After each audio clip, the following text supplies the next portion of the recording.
Well, Dragon Quest XII Flames of Fate is here, or I should rather say has been officially announced by Square Enix earlier today at a live stream, and it looks like the pre-E3 hype is starting to go on, because Square Enix is actually supposed to have their own show later in a few weeks at E3. I think it's going to be happening June 12th, but exactly what day they're going to have their live stream on is unknown, I think, to this day. But with that being said, they did reveal Dragon Quest XII. As far as like the actual gameplay or anything like that, we have no idea.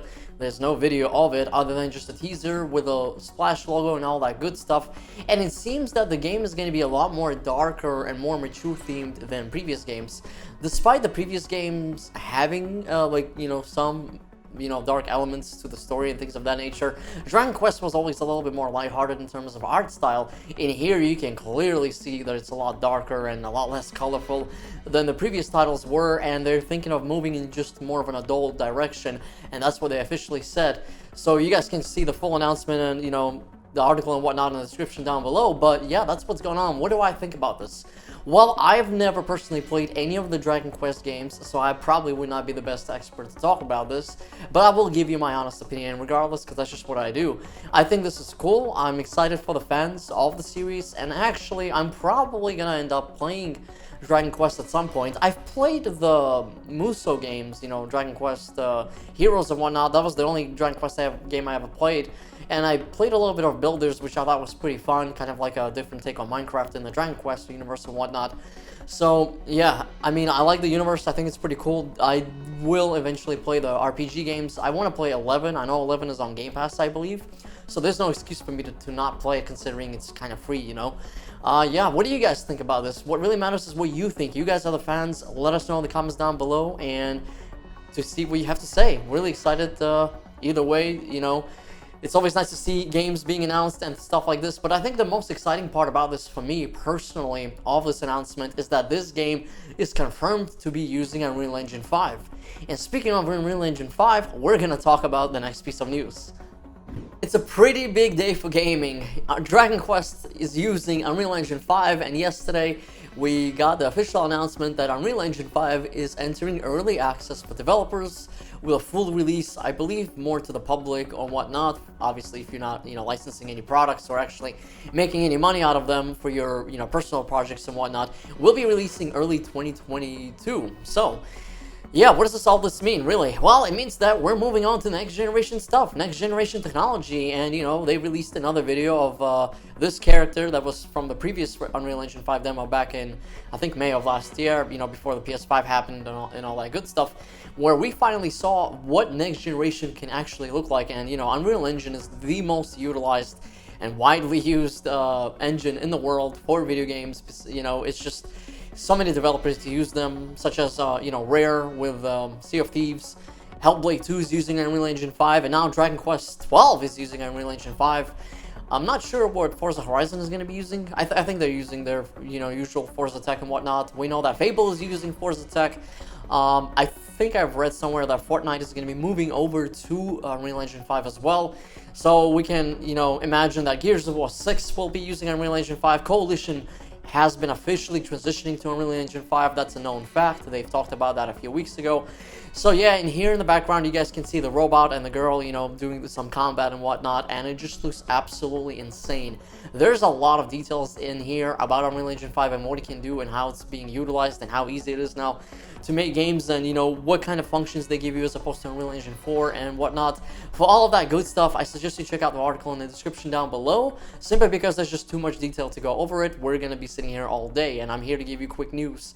What do I think about this overall? Extremely exciting stuff. I love Unreal Engine. I actually do a little bit of 3D stuff myself on my off time, so it's a lot of fun. I obviously don't have access to it. I'm not a developer or anything like that, but for personal projects, it's pretty cool to play around with that kind of stuff. So, I've done 3D assets before, as I said. So to me, this is kind of familiar, and I can really appreciate the ease of use of the engine. And I would love to just experiment and mess around with my own stuff just for shit and giggles. So yeah, really exciting stuff. But more exciting, of course, is always seeing what kind of games we're gonna get out of this and what developers can actually achieve and do for next generation gameplay, animations, and just worlds, environments, levels, enemies, bosses, all that good stuff. That's the candy, you know, that's the gold right there, right? So super exciting stuff. Can't wait. This is the pre-3 hype. It's just like, you know, what do I think of the demo? I think the demo looks absolutely awesome. Really cool stuff. I love the sounds that the robot is making, and it just looks all so fluid. It's borderline CG quality graphics at this point. Absolutely insane. I cannot wait to see more stuff. What do you guys want to see from Unreal Engine 5? What games and franchises would you like to see use Unreal Engine 5? I wonder if Mass Effect is going to be using it. Probably not. Maybe they'll be using Frostbite and whatnot. EA has kind of reserved, you know, Frostbite for their own stuff at this point. Even though, despite previous Mass Effect games using Unreal Engine and whatnot, I think Andromeda used Frostbite. So, yeah, we'll see how it goes. Who knows? I mean, there's so many stuff in the making right now that we have no idea, really, how people are utilizing this specific piece of technology. Either way, super cool stuff. We're going to be moving on to the next thing. Well, looks like we know what's the next Sony exclusive or former exclusive is coming to PC, and it's no other than Uncharted 4, A Thief's End. Well, I mean, at this point, it's not really a surprise to me personally. So what's going on here? Well, there was an official presentation, financial, I think, presentation when it came to Sony business-related stuff that got leaked out, I think, on a Wednesday, if I'm not mistaken. You guys can check out the article in the description down below for all the full actual details. But basically what happened was that in this particular presentation, Uncharted 4 was mentioned coming to PC. And, I mean, it's kind of expected, to be honest with you, and, you know, for me, it's not a really big surprise. I don't think it's a big surprise for all the people. I mean, they had Horizon Zero Dawn come to PC, Death Stranding, and of course, recently, May 16th, I think, was Days Gone. So it was just a matter of time until we're gonna get Uncharted and the rest of the stuff. The bigger question is, when is God of War coming to PC? And of course, Bloodborne. I mean, who doesn't want to play Bloodborne at 60 frames per second? I think the bigger takeaway here is that why is all this stuff happening? Why is Sony putting their stuff on PC?